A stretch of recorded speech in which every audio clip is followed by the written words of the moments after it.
Guys നമ്മൾ ഈ ഒരു വീഡിയോയിൽ സംസാരിക്കാനായിട്ട് പോകുന്നത് അർജന്റീന വീണ്ടും കേരളത്തിലേക്ക് എന്ന് പറയുന്ന ഒരു വാർത്ത ഇങ്ങനെ സജീവമായിട്ട് നിൽക്കുകയാണല്ലോ. മന്ത്രി തന്നെ അതുമായിട്ട് ബന്ധപ്പെട്ട് സ്പോർട്സ് മിനിസ്റ്റർ പറഞ്ഞിട്ടുണ്ട്. അപ്പം ആ ഒരു കാര്യവുമായി ബന്ധപ്പെട്ട് ഒന്ന് രണ്ട് കാര്യങ്ങളൊന്ന് സംസാരിക്കാനാണ്.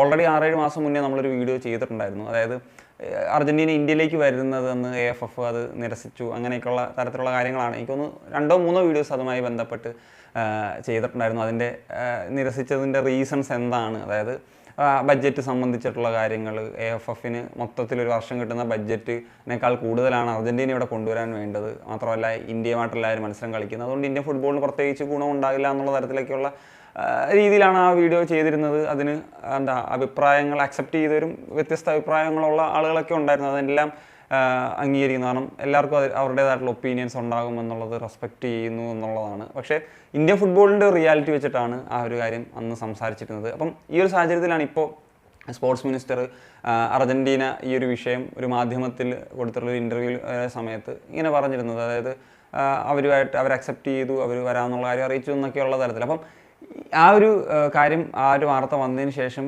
എനിക്ക് തോന്നിയിട്ടുള്ള 2 ഡൗട്ട്സാണ് ഈ വീഡിയോയിൽ നമ്മൾ പ്രധാനമായിട്ടൊന്ന് സംസാരിക്കാനായിട്ട് പോകുന്നത്. അപ്പം ഇതിൽ മന്ത്രി പറയുന്നൊരു കാര്യം എന്ന് വെച്ച് കഴിഞ്ഞാൽ ജൂലൈ മാസത്തിൽ അർജന്റീന വരാമെന്നുള്ളൊരു കാര്യമാണ് അംഗീകരിച്ചിരിക്കുന്നത് എന്നുള്ള തരത്തിലൊക്കെയാണ്. പക്ഷേ ഒരുപാട് കടമ്പകൾ കടക്കേണ്ടതുണ്ട് എന്നുള്ളതാണ്. അല്ലെങ്കിൽ ഞാൻ ആ കടമ്പകളിലേക്കൊക്കെ വരുന്നതിന് മുമ്പ് ഒരു കാര്യം പറയാം. ജൂലൈ മാസത്തിൽ അർജന്റീന ടീം ഒരു വരാനുള്ള സാഹചര്യം ഉണ്ടോ എന്നുള്ളതാണ് നമുക്ക് ആദ്യം പരിശോധിക്കേണ്ടത്. കാരണം ജൂലൈ മാസത്തിലാണ് കോപ്പ അമേരിക്ക നടക്കുന്നത്. അപ്പം ഈ ഒരു സാഹചര്യം എന്ന് പറഞ്ഞു കഴിഞ്ഞാൽ ഇപ്പം മെയിൽ ലീഗ് കഴിഞ്ഞതിന് ശേഷം കോപ്പ അമേരിക്കയ്ക്ക് വേണ്ടിയുള്ള പ്രിപ്പറേഷൻ അർജന്റീന ടീം തുടങ്ങും. അതിനുശേഷം ജൂലൈ പകുതിയോടുകൂടിയായിരിക്കും കോപ്പ അമേരിക്ക അവസാനിക്കുന്നത്. അതിനുശേഷം അടുത്ത സീസൺ എന്ന് പറഞ്ഞു കഴിഞ്ഞാൽ ഓഗസ്റ്റിൽ ആരംഭിക്കും. സോ അവർക്ക് പ്രീ സീസൺ കാര്യങ്ങളൊക്കെ ഓഗസ്റ്റിൽ ഫസ്റ്റ് വീക്കോ അല്ലെങ്കിൽ ജൂലൈയിൽ തന്നെ ഒരു പക്ഷേ ലാസ്റ്റ് വീക്കൊക്കെ ആരംഭിക്കും. അപ്പം ആ ഒരു കുറഞ്ഞ ഗ്യാപ്പ് എന്ന് പറയുന്നത് ഈ ഒരു കോപ്പ അമേരിക്ക കഴിഞ്ഞതിന് ശേഷം 1-2 ആഴ്ച എന്ന് പറയുന്നത് അവർക്കൊരു വെക്കേഷൻ ടൈമാണ്. അപ്പോൾ ഈ ഒരു സാഹചര്യത്തിൽ ഒരു ഫ്രണ്ട്ലിക്ക് വേണ്ടി അവർ ഇന്ത്യയിലേക്ക് വരാൻ തയ്യാറാകുമോ, സൂപ്പർ താരങ്ങളൊക്കെ അടക്കം വരാൻ തയ്യാറാകുമോ, അതോ ഒരു ഫ്രണ്ട്ലിക്ക് വേണ്ടി എന്നുള്ളതാണ് ഒരു ചോദ്യചിഹ്നം. അതുപോലെ തന്നെ മറ്റൊരു ഫാക്ടർ എന്ന് പറയുന്നത് എവിടെ കളിക്കും എന്നുള്ളതാണ്. ഇപ്പോൾ ഇതുമായി ബന്ധപ്പെട്ട് ചില വാർത്തകളിലൊക്കെ ഞാൻ കണ്ടു. അതായത് കൊച്ചി ഓർ ട്രിവാൻഡ്രമാണ് പ്രിഫർ ചെയ്യുന്നത്. കൊച്ചി വരുമ്പോഴത്തേക്കും നമുക്കറിയാലോ, കൊച്ചി സ്റ്റേഡിയം ഇപ്പം വളരെ മോശമായിട്ടുള്ളൊരു അവസ്ഥയിലാണ് ഉള്ളത്. ഇപ്പം ഒരു റെനോവേഷനിലേക്കൊക്കെ പോകാൻ ഒരുങ്ങുന്നു. മിക്കവാറും ISLന് ശേഷമൊക്കെ ആ ഒരു വലിയ റെനോവേഷനിലേക്കൊക്കെ പോകുമെന്നുള്ള സൂചനകളൊക്കെയാണ് ഉള്ളത്. അപ്പം ഈ ഒരു സാഹചര്യത്തിൽ എന്താണെങ്കിലും അർജന്റീന ടീമൊക്കെ വരുമ്പോൾ അവർ കാര്യങ്ങളൊക്കെ പരിശോധിച്ചിട്ട് ഏത് സ്റ്റേഡിയം വേണം ഇങ്ങനെയുള്ള കാര്യങ്ങളൊക്കെ ഒരു തീരുമാനം എടുക്കും. അപ്പം കൊച്ചി അതിനുള്ള സാധ്യത കുറഞ്ഞു നിൽക്കുകയാണ്. പിന്നെ ട്രിവാൻഡ്രം എന്ന് പറഞ്ഞു കഴിഞ്ഞാൽ ഗ്രീൻഫീൽഡ് സ്റ്റേഡിയം അതൊരു ബേസിക്കലി ഒരു ക്രിക്കറ്റ് സ്റ്റേഡിയമാണ്. അപ്പം അവിടെ ഈ പറഞ്ഞ പോലെ ഒത്ത നടുക്ക് 5 പിച്ചും കാര്യങ്ങളൊക്കെ ഉണ്ട്. അപ്പം ഇത് അവർക്ക് ഓക്കെ, കാരണം അവിടെ ഇഞ്ചുറി ഒക്കെ പറ്റാനുള്ള സാധ്യത കൂടുതലാണ്. അപ്പം ചിലർക്ക് ഡൗട്ട് ഉണ്ടാകും, ഇത് മെൽബൺ സ്റ്റേഡിയത്തിൽ എനിക്കൊന്നും കുറച്ച് വർഷങ്ങൾക്ക് മുമ്പ് അർജന്റീന ബ്രസീൽ മത്സരമൊക്കെ നടന്നിട്ടുള്ളതാണ്. പക്ഷേ മെൽബൺ സ്റ്റേഡിയം എന്ന് പറയുന്നത് നിങ്ങൾ ജസ്റ്റ് യൂട്യൂബിലൊക്കെ ഒന്ന് സെർച്ച് ചെയ്താൽ മനസ്സിലാകും. അതൊരു മൾട്ടി പർപ്പസ് സ്റ്റേഡിയമാണ്. നമ്മുടെ നാട്ടിലെ പോലെ ഒരു വട്ടത്തിലൊരു സ്റ്റേഡിയം ഉണ്ടാക്കിയിട്ട് അവിടെ ഫുട്ബോളും ക്രിക്കറ്റും കളിക്കാമെന്നുള്ള മൾട്ടി പർപ്പസ് അല്ല. അവരുടെ ഈ പറഞ്ഞ പോലെ ഫീൽഡൊക്കെ ചേഞ്ച് ചെയ്യാനുള്ള ഫെസിലിറ്റീസൊക്കെ അടക്കണം. ജസ്റ്റ് നിങ്ങൾ ഗൂഗിൾ ചെയ്ത് ഞാൻ മനസ്സിലാകും. അത് പിച്ച് വരുന്നു, അതായത് ക്രിക്കറ്റ് മത്സരം ഉള്ളപ്പം പിച്ച് അവർ എക്സ്ട്രാ അവിടെ വരുന്നു.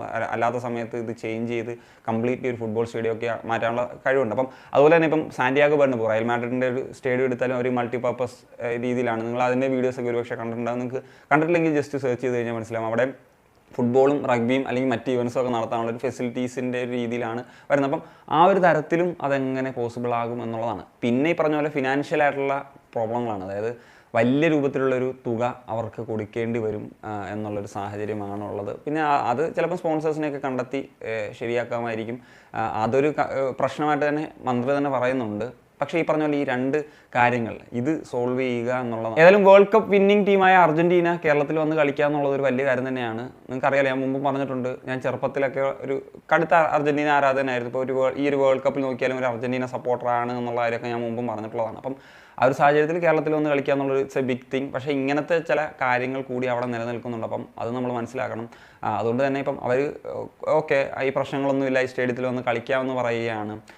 അല്ലെങ്കിൽ കോപ്പ അമേരിക്കയേക്കാൾ പ്രധാനം ഇവിടെ ഒന്ന് ഫ്രണ്ട്ലിയാണ് കളിക്കുന്നത് എന്നുള്ളൊരു തീരുമാനത്തിലേക്കൊക്കെ എത്തുകയാണ്. അങ്ങനെയാണെങ്കിൽ അവർ വന്ന് കളിക്കട്ടെ, ഇറ്റ്സ് എ ഗുഡ് തിങ് എന്നുള്ള കാര്യം തന്നെയാണ് പറയാനുള്ളത്. So that's it guys. അപ്പോൾ ഈ ഒരു ഇഷ്യൂസ്, ഇങ്ങനെ ഒരു 2 കാര്യങ്ങളുള്ളതുകൊണ്ട് നിങ്ങളായിട്ട് ഒരു വീഡിയോ ഷെയർ ചെയ്യാൻ തോന്നി. അല്ലെങ്കിൽ ആക്ച്വലി ഞാനൊരു വീഡിയോ ചെയ്യേണ്ടെന്ന് തന്നെ വിചാരിച്ചിരുന്നതാണ്. അപ്പം സോ എനിക്ക് ഒരുപാട് ആളുകൾ ഇൻസ്റ്റാഗ്രാമിലൊക്കെ ഇതുമായിട്ട് ബന്ധപ്പെട്ട് മെൻഷൻസും അല്ലെങ്കിൽ മെസ്സേജസും ഒക്കെ അയച്ച് ചോദിച്ചിരുന്നു. അതും കൊണ്ട് കൂടിയാണ് ഈ ഒരു വീഡിയോ ചെയ്തത്, ഇങ്ങനൊരു കാര്യം കൂടി ഇതിലുള്ള നിലയ്ക്ക്. അപ്പം നിങ്ങളുടെ ഒപ്പീനിയൻസ് തീർച്ചയായിട്ടും കമന്റ് ചെയ്യാൻ ഞാനൊന്ന് സനി.